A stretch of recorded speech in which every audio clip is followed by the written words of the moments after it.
जोहार सकाल समाचार के आपन को स्वागत। बीजेपी विधायक दल नेता मोहन चरण माझी आज राज्यर मुख्यमंत्री भावे शपथ नेबे। भुवनेश्वर जनता मैदान हेबार के थिबा स्वतंत्र समारोह थी राज्यपाल रघुवर दास श्री माझी को शपथ पाठ करावे।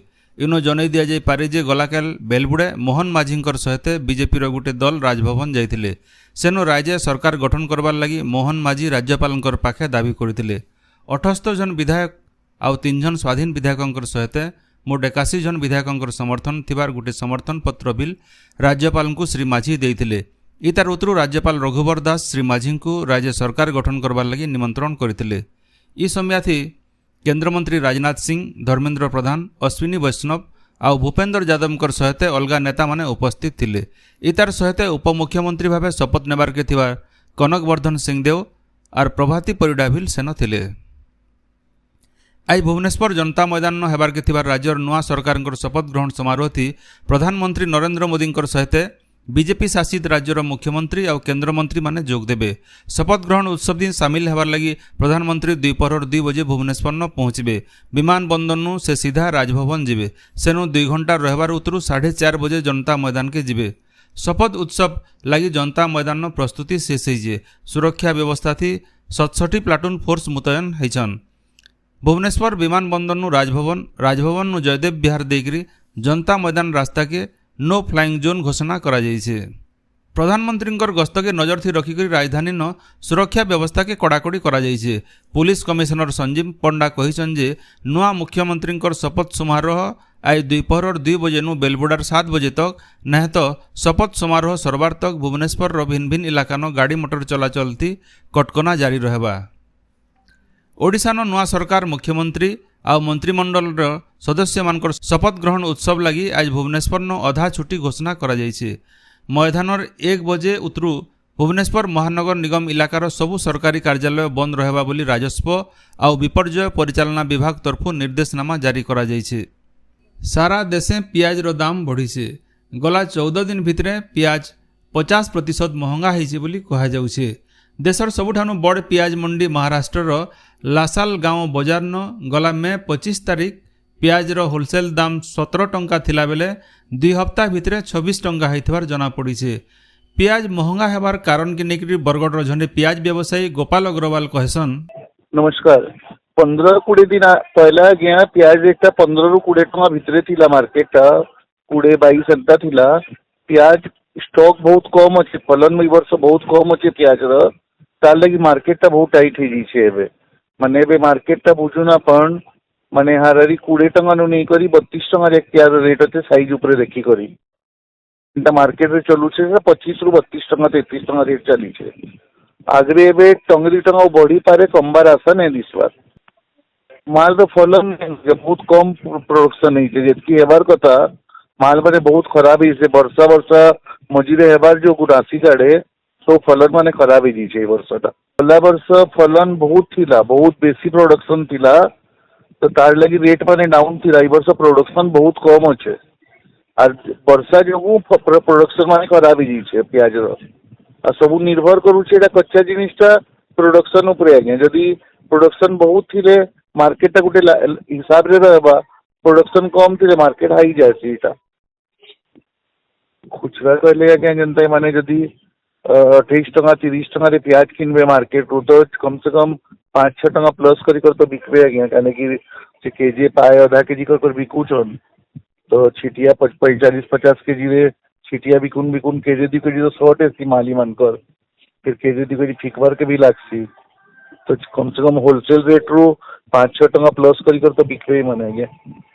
शीतल षष्ठी यात्रा लगी सम्बलपुर शहर उत्सव मुखर होइछे। लोकाचार थी बिहागर उतरु सम्बलपुर शहर गलाकाल अधा रातिनु देवदेव महादेव और देवी पार्वती पार्श्व देवादेवी सहित शीतल षष्ठी यात्रा और नगर परिक्रमा थी बाहरीछन। सुंदर शैली थी सजा जाइथिबार मेढ़ मानके रूपा सुनार अलंकार पिंधिथिबार देवदंपति दर्शन करबार लगी बहुत भक्तंकर समागम होइछे। आज सकाले बाट रोहणी और पारंपरिक पूजा उतरु आउ किछि समय गले फिर नगर परिक्रमा चलबा। नंदपड़ार बमबराड बालुंकेश्वर बाबा, झाड़ुआपड़ार लोकनाथ बाबा, मुदीपड़ार जागेश्वर बाबा, बड़बजार शीतलेश्वर बाबा, ठाकुरपड़ार गुप्तेश्वर बाबा, ବୁଢ଼ାରଜାର କୋଶଲେଶ୍ୱର ବାବା ସାକ୍ଷୀପଡ଼ାର ଓମକାରେଶ୍ୱର ବାବା ଜଗତଜନନୀ ମାତା ପାର୍ବତୀଙ୍କର ସାଙ୍ଗେ ସୁସଜ୍ଜିତ ରଥଥି ନଗର ପରିକ୍ରମାଥି ବାହାରିଛନ୍। ଶାନ୍ତି ଶୃଙ୍ଖଲା ଲାଗି ସହରର ଭିନ୍ନ ଭିନ୍ନ ଜାଗାନ 65 ପ୍ଲାଟୁନ୍ ପୁଲିସ ଫୋର୍ସ ମୁତୟନ କରାଯାଇଛି। ବରଗଡ଼ ଜିଲ୍ଲା ବରପାଲି ଶୀତଳ ଷଷ୍ଠୀ ଯାତ୍ରାନ ଶିବ ପାର୍ବତୀଙ୍କର ବିହା ଲୌକିକ ରୀତିନୀତିନ ଶେଷ ହୋଇଛି। ଆଜି ବେଲବୁଡ଼ାନ ଶିବ ପାର୍ବତୀଙ୍କର ଯୁଗଲ ଦର୍ଶନ ଶୋଭାଯାତ୍ରା ହେବା। ପଦମପୁର ଶୀତଳ ଷଷ୍ଠୀନ ରାମେଶ୍ୱର ବାବାଙ୍କର ବରଯାତ୍ରୀ ବଡ଼ା ଧୁମଧାମଥି ହୋଇଯାଇଛି। ଆଜି ଦେବଦମ୍ପତିଙ୍କର ଶୋଭାଯାତ୍ରା ହେବା। ବରଗଡ଼ର ତାଲସିଗଡ଼ା ଆର୍ ଘେଁସ ଶୀତଳ ଷଷ୍ଠୀ ଯାତ୍ରା ଗଲାକାଲ ବାବା ଶିବ ଆର୍ ମାତା ପାର୍ବତୀଙ୍କର ବିହା ହୋଇଯାଇଛି। ଶୀତଳ ଷଷ୍ଠୀ ଅବସରନ ବରଗଡ଼ ସାଂସଦ ପ୍ରଦୀପ ପୁରୋହିତ, ବରଗଡ଼ ବିଧାୟକ ଅଶ୍ୱିନୀ ଷଡ଼ଙ୍ଗୀ, ଆଘର ବିଧାୟକ ଦେବେଶ ଆଚାର୍ଯ୍ୟ, ସ୍ନେହାଙ୍ଗିନୀ ଛୁରିଆ, ଭଟଲି ବିଧାୟକ ଇରାଶିଷ ଆଚାର୍ଯ୍ୟ, ଅତାବିରା ବିଧାୟକ ନିହାର ମହାନନ୍ଦ, ଆଘର ମନ୍ତ୍ରୀ ରୀତା ସାହୁ, ପଦମପୁର ବିଧାୟିକା ବର୍ଷା ସିଂ ବରିହା, ବିଜେପୁର ବିଧାୟକ ସନତ ଗଡ଼ତିଆ ବରଗଡ଼ ଜିଲ୍ଲାବାସୀଙ୍କୁ ଶୁଭେଚ୍ଛା ଜଣାଇଛନ୍। ସମ୍ବଲପୁର ଜିଲ୍ଲା ଜୁଜୁମୁରା ଥାନା ରାମ ବଡ଼ମାଲ ଠାନେ ରାଜସ୍ଥାନୀ ଢାବାନ ଗ୍ୟାସ୍ ସିଲିଣ୍ଡରନ ଜୁଏ ଲାଗିକରି ଢାବାର ଜଣେ କର୍ମଚାରୀଙ୍କର ଜୀବନ ଯାଇଛି। ଚାହା ବନଉଥିଲା ବେଲେ ଗ୍ୟାସ୍ ସିଲିଣ୍ଡର ଫାଟିକରି ତାକର ଦେହ ଜୁଏ ଲାଗିଯାଇଥିଲା। କଳାହାଣ୍ଡି ଜିଲ୍ଲା ଜୁନାଗଡ଼ ବ୍ଲକ କୋଲୋପଲା ଗାଁନ ଚଡ଼କ ମାରିକିରି ଜଣେ ମହିଳାଙ୍କର ଜୀବନ ଯାଇଛି। ଗଲାକାଲ ବେଲବୁଡ଼େ ଗାଧେଇକରି ଘରକେ ଫେରୁଥିଲା ବେଲେ ତାହାକୁ ବିଜୁ ମାରିଥିଲା। ନିଜର ରୟତୀ ଜମିକେ ଆଉ ଜଣେ ବେଆଇନ ଭାବେ ଦଖଲ କରିଥିବାର ପ୍ରତିବାଦନ ବରଗଡ଼ ଜିଲ୍ଲା ଅତାବିରା ତହସିଲ ଜହ୍ନାପଡ଼ା ଗାଁର ନେହେରୁ ସେଠ ଆଜି ବରଗଡ଼ ଜିଲ୍ଲାପାଳ ଅଫିସ ଆଗରେ ଧାରଣାରେ ବସିଛନ୍। ବରଗଡ଼ ଉପଜିଲ୍ଲାପାଳ ଇ ବାବଦେ ଦେଇଥିବାର ଆଦେଶକେ ଅତାବିରା ତହସିଲଦାର କାର୍ଯ୍ୟକାରୀ ନାଇଁ କରବାର ବୋଲି ସେ ଅଭିଯୋଗ କରିଛନ୍। ରାୟଯାଏ ଦକ୍ଷିଣ ପଶ୍ଚିମ ମୌସୁମୀ ବାୟୁ 4 ଦିନ ଆଗନୁ ମାଲକାନଗିରି ଜିଲ୍ଲା ଛୁଇଁଥିଲା ବେଲେ ଆଉ ଆଗକେ ନାଇଁ ବଢ଼ବାର। ସାରା ରାୟଯାଏ ଝାଉ ଖରା ସାଙ୍ଗେ ଗୁଲଗୁଲି ଜାରି ରହିছে। ଦିନର ତାତି ସାଙ୍ଗେ ରାତିର ତାତି ବି ବଢ଼ୁছে।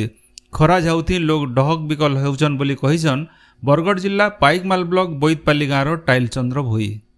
ଇ ବର୍ଷ ଯେନ୍ ହିସାବରେ ଗରମ ହଉଛି ଆଗରୁ ତ କେବେ ଏନ୍ତା ଜମା ନାଇଁ ପଡ଼ିଥାଏ। ଆମର ଜାନଲା ଦିନୁ ହାରାହାରି 50 ବର୍ଷ ଏନ୍ତା ଗରମ ନାଇଁ ହେଇଥାଏ ବୋଲି ସମସ୍ତେ ଆଲୋଚନା କରୁଛନ୍, କଥା ହଉଛନ୍। ଆଉ ସତ କଥା ବି ସବୁ ବନ କଟା କୁଆ ମାନଙ୍କର ପାଣି ଲେଭେଲ ବି କମିଗଲାନ। ଦିନ ବେଲି 8:30 ରୁ 9 ବଜେ 9 ପରେ ପରେ ଆଉ ବାହାରି ନାଇଁ ହେବାର ଘରୁ ସିଆଡ଼େ 5 ବଜେ ତ ଗରମ ରହୁଛି, ଯେନ୍ଟା କି ଲୋକଙ୍କର ଜୀବନ ଜୀବିକା ବି ଚଲାବାରଟା କରା ହେଇଯାଉଛି।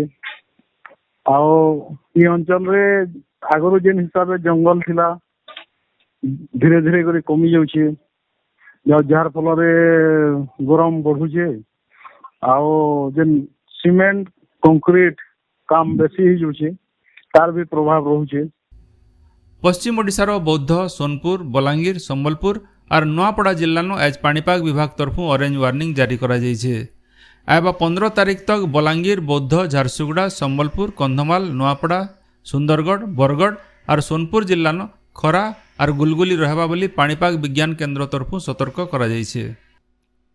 ଆପଣମାନେ ଗଣଦୃଷ୍ଟିରେ ଶୁଣୁଛନ୍ ଦୁଇବେଲିଆ ରେଡ଼ିଓ ଖବର, ସକାଳ ସମାଚାର ଆର୍ ବେଲବୁଡ଼ାର ବୁଲେଟିନ୍। ଆପଣଙ୍କର ଇଲାକାର ତାଜା ଖବର ସବୁଦିନ ଜାନବାର ଲାଗି ଆଉ ଆମର୍ ସାଙ୍ଗେ ଯୋଡ଼ି ହେବାର ଲାଗି ଗଣଦୃଷ୍ଟି ୟୁଟ୍ୟୁବ୍ ଚ୍ୟାନେଲକେ ସବସ୍କ୍ରାଇବ୍ କରୁନ୍ ଆର୍ ଗଣଦୃଷ୍ଟି ଫେସବୁକ୍ পেজকে লাইক আর ফলো করুন। জোহার। গণদৃষ্টি।